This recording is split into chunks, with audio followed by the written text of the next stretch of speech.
So good morning. Today we have the pure joy of welcoming Associate Professor Sanna Nordin-Bates. She teaches at the Swedish School of Sport and Health Sciences. Welcome, welcome. Thank you. And I got interested in interviewing Sanna, Professor Nordin-Bates, because of some work that she's done with a number of different ballet companies, looking at perfectionism, autonomy, how that can affect and impact a ballet dancer's career. And it has some really strong implications for how we teach our students. So Professor, why don't you give us a little bit of your background? Sure. So I began researching dance psychology from 2002 when I began my PhD. And then it's morphed and changed over the years in terms of the topics and populations of interest. But perfectionism has been a main theme of mine for probably 8 years or something, a little bit more potentially. And I'm fortunate to have a sort of ongoing research collaboration and support from the Swedish Royal Ballet School, where I also teach. So a number of studies have been conducted with their help and support. What attracted you to this particular area of study, and why is ballet such a good, fertile area to study in this regard? Well, I did used to dance. I still do to some extent, but so of course you carry your experiences and what you sort of feel is important with you.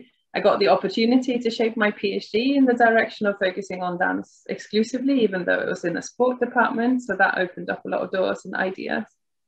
And then I was asked to provide psychology support to English National Ballet from, I think, 2006 maybe, and did that for a few years before I moved home to Sweden. So that, of course, opened my eyes to several aspects in terms of what dancers feel is important and valuable. There is a reason why so many dancers are perfectionistic. You know, partly they self-select into an activity that kind of promotes it and values it. So the activity, the act of doing ballet, normal ballet school training, encourages diligent work, right? Hard work, persistence, dedication, not giving up, etc. And unfortunately also then accompanying kind of levels of self-critique, and it can always be better and it's never good enough. So this is a totally unfair question, but I'm going to ask it anyway, because I'm sure you get it all the time. How do you know when somebody's tipped over from diligence, hard work, always wanting to be better, into problematic behavior that can hurt them? And I'm imagining that some of the impact is long-term. Absolutely. Yeah, I think you're spot on with that. And from a research perspective, the answer is we don't know, because most of our research isn't really set up. It isn't designed to kind of look at tipping points. It's very, very difficult to do. But from a more applied point of view, in terms of what an individual can do for themselves or for others, the students that you teach, or the peers that you have around you in the studio, I think kind of key warning signs to look out for is when a person is so determined to get something right that they cannot leave without distress, when they can't let go and they cannot laugh, like when it's when the drive is clearly getting obsessive, so they're not able to focus on anything else, they're not able to maybe see the broader picture of what's going on in the studio, in the choreography, able to kind of zoom out and not able to take time off. How would you advise a company, or thoughts about ways to keep people healthy, keep all those positive qualities of dedication, et cetera, but also keep their autonomy, keep their sense of self? I think because the problem is sometimes there are some very good practices around, but sometimes so entrenched, I think you need to work both kind of bottom up through the dancers themselves to empower them, but also kind of top down. Because if we put the responsibility and the onus on the individual, then that's going to be a very, very tough uphill battle for an individual who is still placed in an environment where you might have teachers with some unfortunate practices. So I think you do need to work through the kind of leadership, management, and the teaching staff, because they, of course, will also meet many more people than any consultant or psychologist or other individual who comes in actually ever will. So the teacher will always matter more than someone like me, right? They see their teacher for hours every day if they're in that sort of intensity. But having said that, teaching qualifications, you know, promoting teacher training for classical ballet teachers, and really recognizing what is recognized in dance scholarship, but not necessarily in dance practice, that because you're a good dancer doesn't say much about your capacity to teach. I think that's a really brilliant point. I mean, we see so many people hired onto artistic staff because they are the buddy, and it's usually a guy, the buddy of the artistic director, and they dance together. Or somebody admires their technique, and what you hear is, he danced this, and these roles. And it's sort of a litany of performance experience. But to your point, how does that actually relate to how good a teacher somebody is? And also if they are aware themselves of some of the pitfalls of being a leader who has absolute power. I mean, that takes some serious training, right? It does. And I think some people can get over it, get through it, and move into a more updated, shall we say, form of teaching if they engage in their own critical reflection. Maybe they read a lot, maybe they go out and see other people's practices, and they really have that period of reflection for themselves. So I think it's possible. Certainly there are people who, you know, make a firm stance against, like, I'm not going to teach the way I was taught. But there are others who don't, because they simply don't, you know, have the time to retrain, or don't take the time to reflect. And especially when we're under stress, such as ahead of a big production, or, you know, ahead of dance exams or whatever it might be, we tend to revert to our old habits.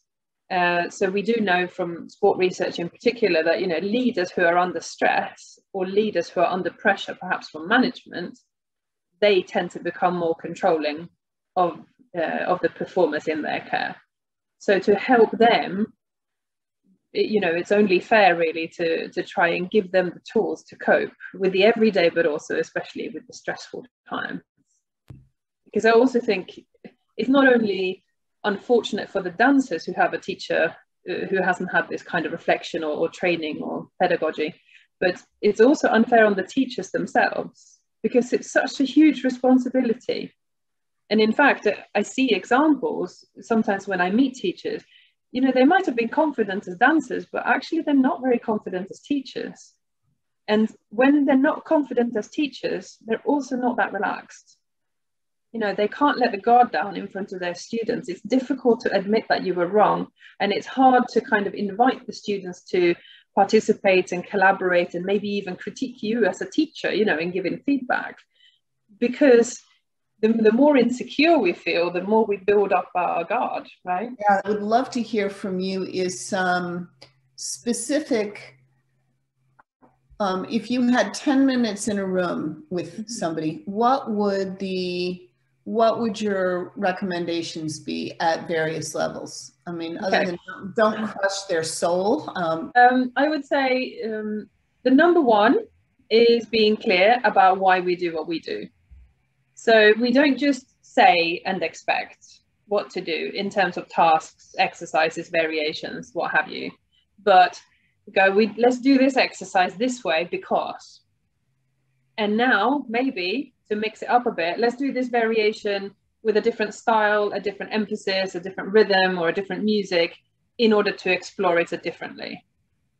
So here you're getting both kind of, yeah, you're practicing the technique, but you're introducing even just the idea that, yes, there is variation, ballet is not static. To be acknowledging that, you know, there are actually different syllabi and different individual interpretations of those as well. So even if you have a school that is adhering to a syllabus, even just talking about the others, there are other ways to hold the head. There are potentially other ways to do these arms. How about we mix it up and see what you feel about it? Or watching other things to go, what implications does this have for the choreography? Does it tell you something different? So that would be one aspect.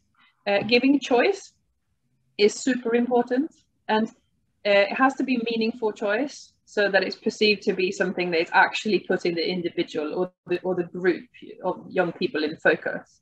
So obviously not like just, shall we start on the right or the left side?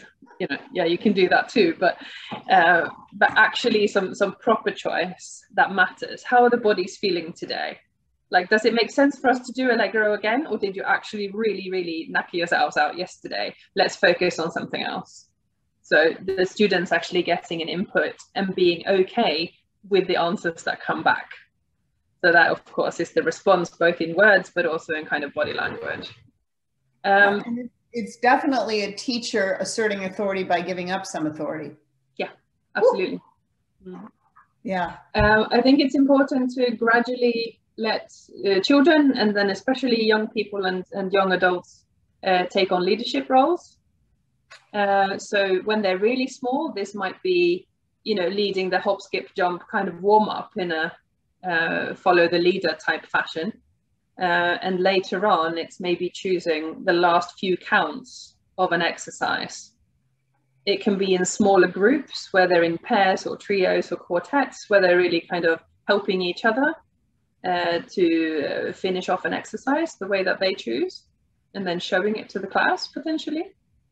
They can be maybe leading on some part of the choreography for the show, and also some aspects outside of that, you know, who's in charge of this aspect of costume or whatever else that's kind of surrounding the event.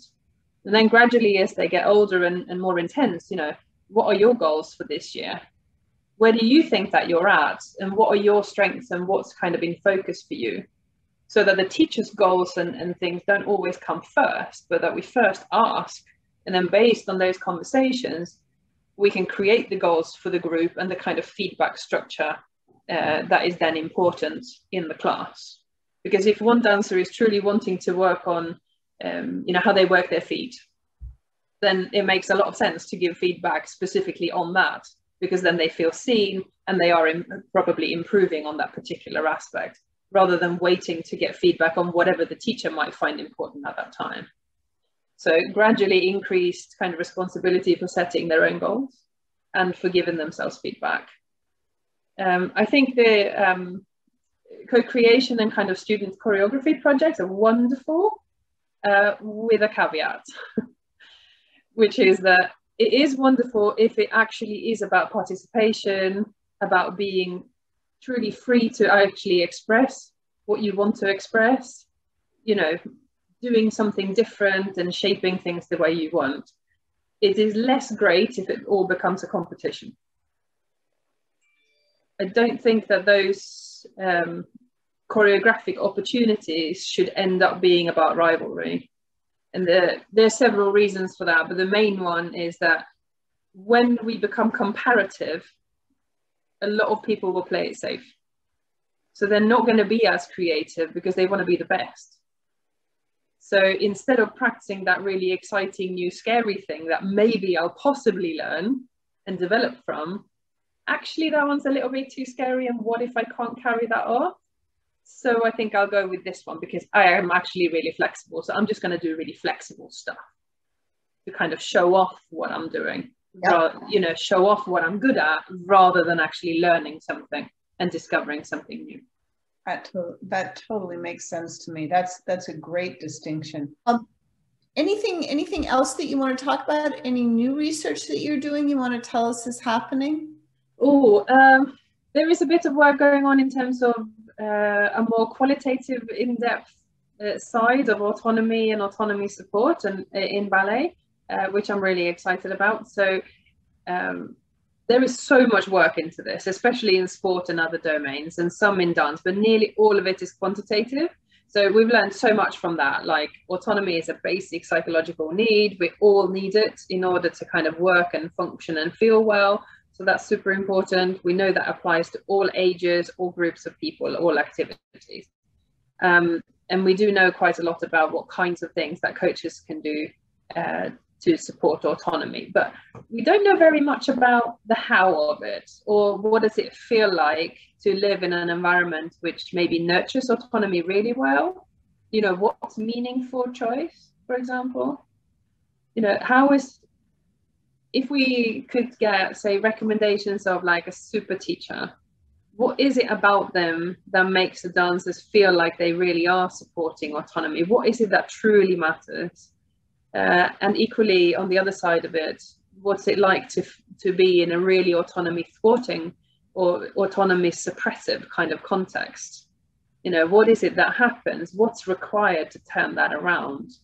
So yeah, hopefully more to come. It's really interesting, and the how is of course critical, right? I mean, you established there's a problem, but you're right, the qualitative, and that's kind of what I was poking at you to give me earlier, which is you walk in the door of a ballet company or a ballet school, the 5 top things that you would say depending on the level. And I to be continued maybe is what I'm hearing. That's good. Yeah. So when this research starts coming out, will you come back to us and tell us? Yes, that sounds good. Yeah.